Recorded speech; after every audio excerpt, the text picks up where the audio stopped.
জাপানের রাস্তায় হাঁটছি দেখেন।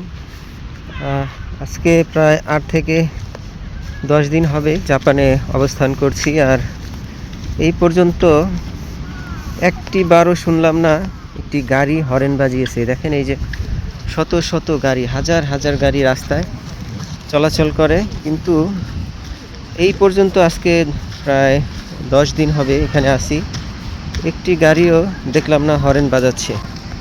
মানে পুরোই অবাক হয়ে গেলাম তাদের এই সংস্কৃতি দেখে, যে তারা হর্ন বাজানোটাকে খুবই একটা অন্যায় কাজ মনে করে তারা, যে একটি হর্ন বাজিয়ে আরেকজনকে ডিস্টার্ব করবে, আর এই জন্য তারা কখনো খুব ইমার্জেন্সি প্রয়োজন ছাড়া কিন্তু হর্ন বাজায় না।